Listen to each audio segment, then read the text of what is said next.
शिव भोलेनाथ जी को अर्धनारी इसलिए कहा जाता है क्योंकि वे केवल एक देवता नहीं बल्कि सृष्टि के उस परम सत्य का प्रतीक हैं जिसमें पुरुष और स्त्री, शक्ति और शून्य, सृजन और संहार, चेतन और जड़ सभी एक ही तत्व के दो रूप हैं और यही भाव अर्धनारीश्वर की संकल्पना में प्रकट होता है। अर्धनारीश्वर का अर्थ है आधा नारी और आधा ईश्वर अर्थात शिव का वह रूप जिसमें उनका आधा शरीर पार्वती अर्थात शक्ति का है और आधा स्वयं शिव का यह रूप यह बताता है कि इस ब्रह्मांड में कोई भी शक्ति अकेली पूर्ण नहीं है।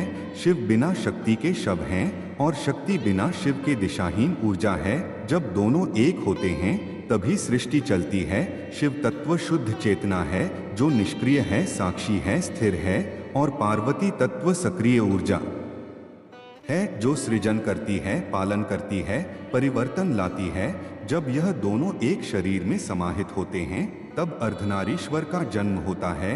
यह केवल एक पौराणिक कथा नहीं बल्कि अत्यंत गहन दार्शनिक सत्य है जो यह सिखाता है कि जीवन में संतुलन ही परम सत्य है। भारतीय दर्शन में पुरुष को प्रकृति और स्त्री को पुरुष नहीं बल्कि पुरुष को पुरुष और स्त्री को प्रकृति कहा गया है, परंतु यहाँ पुरुष का अर्थ लिंग नहीं चेतना है और प्रकृति का अर्थ स्त्री नहीं ऊर्जा है। शिव चेतना है, पार्वती ऊर्जा है और दोनों का मिलन ही जीवन है। इसीलिए शिव को अर्धनारी कहा गया क्योंकि वे यह दर्शाते हैं कि स्त्री और पुरुष एक दूसरे के विरोधी नहीं, पूरक हैं। अर्धनारीश्वर की कथा के अनुसार एक बार पार्वती जी ने शिव से पूछा कि लोग मुझे आपसे अलग क्यों मानते हैं जबकि मैं आपसे कभी अलग रही ही नहीं। तब शिव ने उन्हें अपने शरीर में आधा स्थान दिया और कहा कि आज से संसार तुम्हें मुझसे अलग नहीं बल्कि मुझ में ही देखेगा। यही से अर्धनारीश्वर की अवधारणा जन्म लेती है।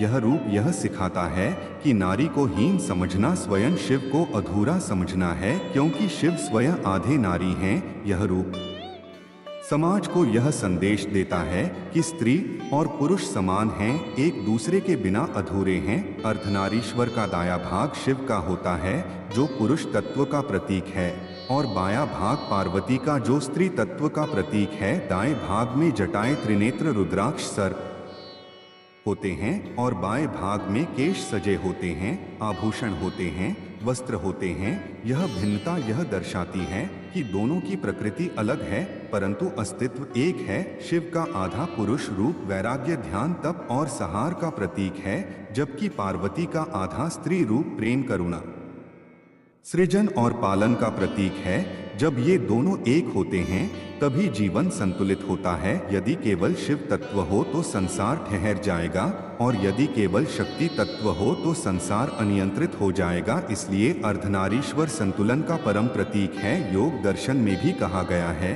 कि कुंडलिनी शक्ति जब सहस्रार में शिव से मिलती है तब आत्मबोध होता है।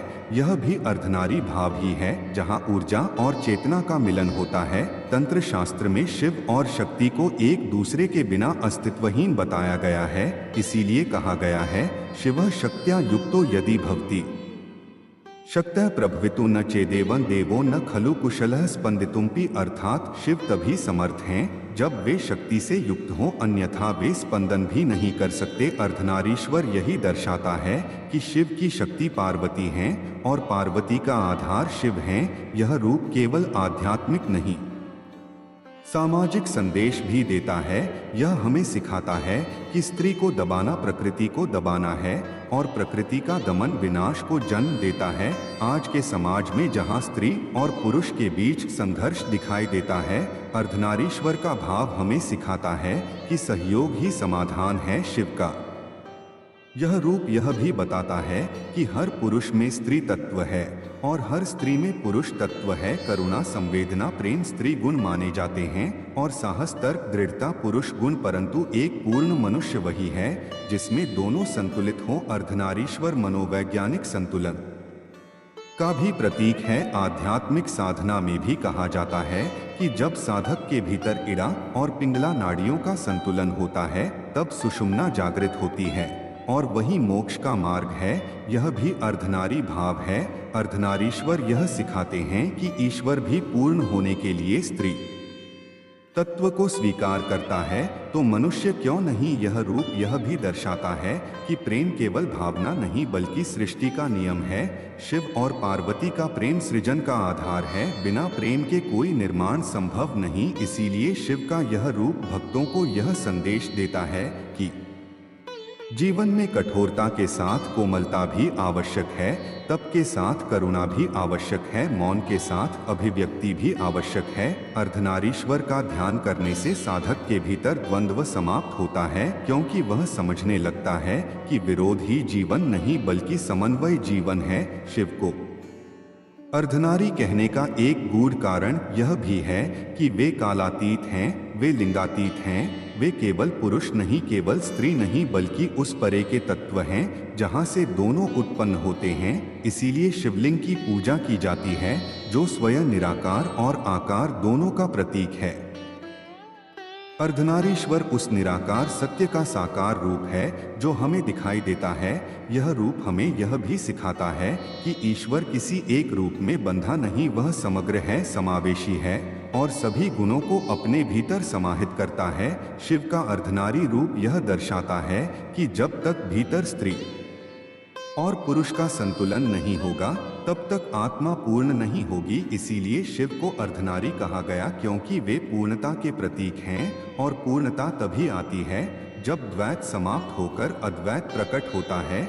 शिव और शक्ति का मिलन ही अद्वैत है और वही अर्धनारीश्वर है।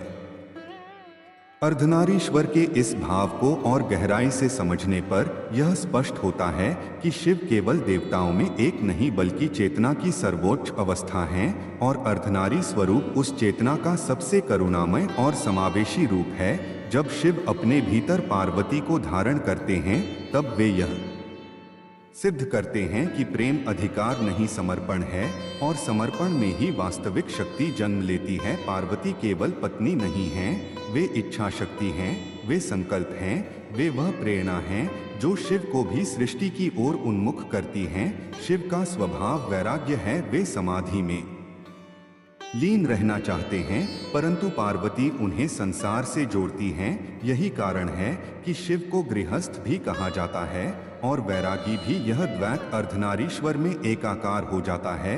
यह रूप यह बताता है कि जीवन से भागना भी समाधान नहीं और केवल भोग में डूब जाना भी समाधान नहीं, समाधान है दोनों के बीच संतुलन। अर्धनारीश्वर यही संतुलन है। पुराणों में वर्णन आता है कि जब ब्रह्मा और विष्णु के बीच यह विवाद हुआ कि सृष्टि का आधार कौन है, तब शिव ने अर्धनारीश्वर रूप धारण कर यह बताया कि सृष्टि किसी एक की देन नहीं बल्कि चेतना और ऊर्जा के संयुक्त प्रयास का परिणाम है।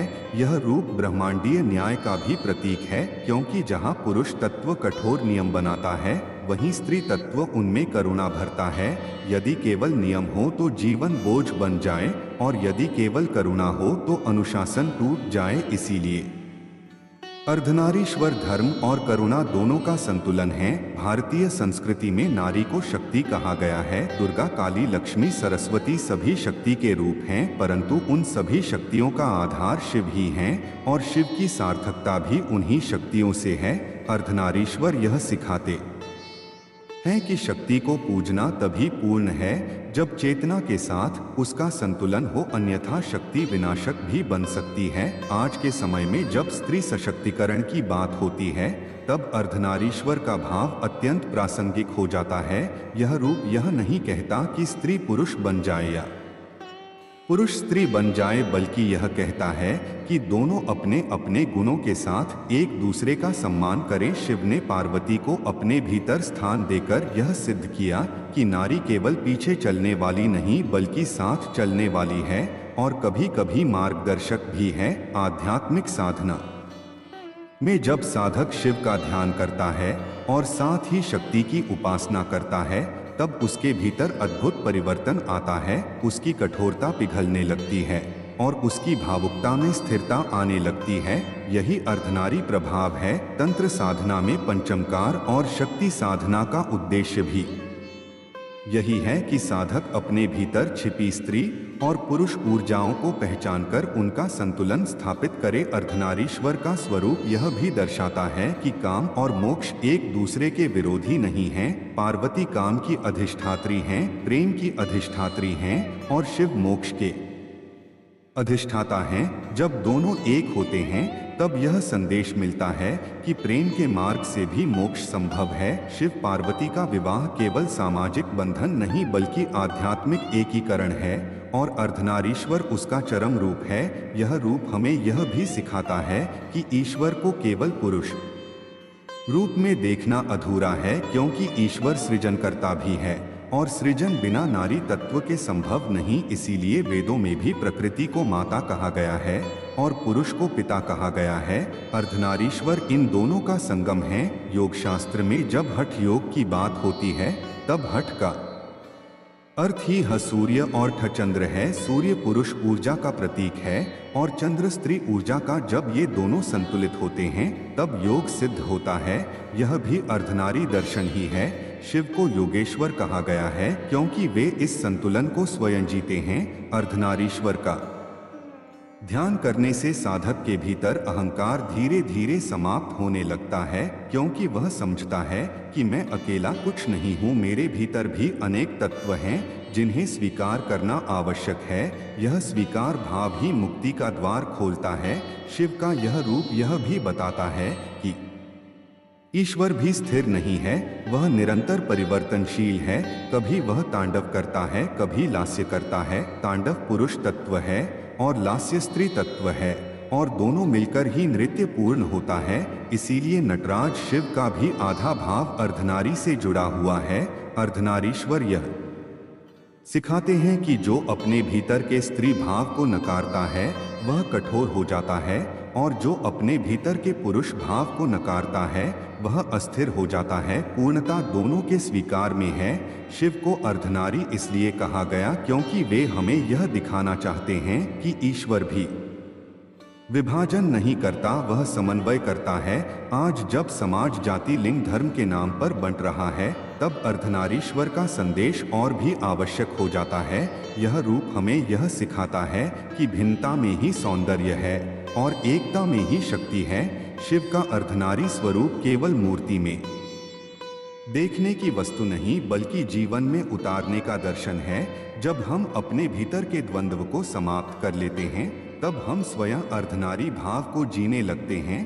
तब हमारा जीवन भी शिवमय हो जाता है, क्योंकि शिव केवल कैलाश में नहीं रहते, वे वहीं प्रकट होते हैं जहाँ संतुलन होता है, जहाँ स्वीकार होता है और जहाँ प्रेम होता है। इसीलिए शिव को अर्धनारी कहा गया क्योंकि वे पूर्ण हैं और पूर्णता का अर्थ ही है सब कुछ अपने भीतर समाहित कर लेना, बिना भेदभाव, बिना अहंकार और बिना डर। यही अर्धनारीश्वर का परम सत्य है।